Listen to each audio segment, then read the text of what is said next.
Minden út ugyanoda érkezett, szívek mélyén ott a sötét szebb. Nincs ember, ki tisztán állhat meg.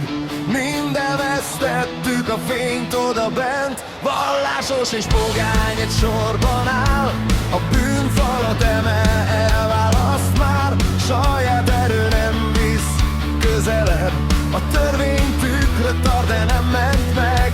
És hallom a kegyelem hívó szavát, ami áttöri az éjszakát.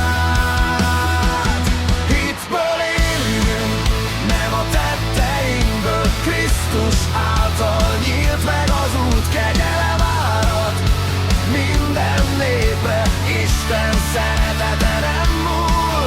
Nem érdem, nem emberi győzelem, hanem a kereszt ereje. Hitből élünk, új szívvel járunk, Szentlélek vezet bennünket.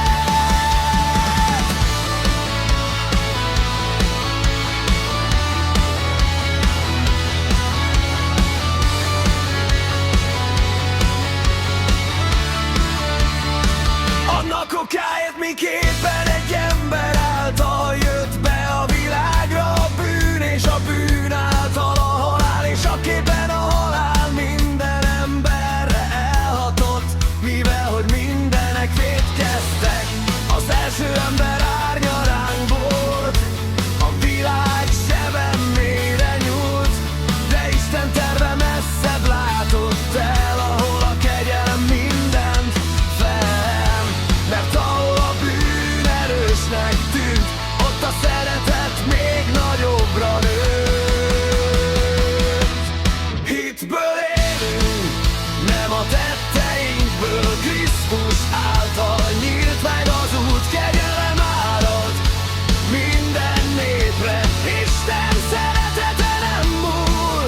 Nem érdem, nem emberi győzelem, hanem a kereszt ereje. Hitből élünk, új szívvel járunk, Szentlélek vezet bennünket.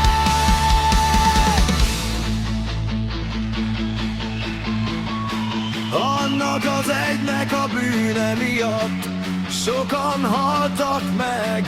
Még inkább igaz, hogy Isten kegyelme és ajándéka kiáradt az egy ember, Jézus Krisztus kegyelme által sokakra. Kiáradt ránk, mint élő folyó, betölt a fény, a szabadító. A sír nem zár, a halál nem úr, a feltámadt Krisztus velünk indul. Hitből élünk, kegyelemből állunk, nem a múltunk mondja meg, kik vagyunk. Krisztus vére új reményt adott, és az örök élet ránk ragyog. Hitből élünk, kegyelemből állunk, egy új teremtésként járhatunk. Minden dicsőség az Úréva, Jézusban van a megváltás útja.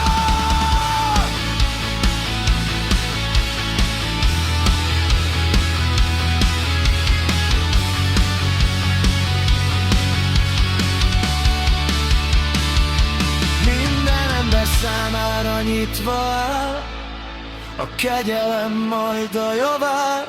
Hitből élünk Krisztusban szabadon, örökké zengjen ez a dal.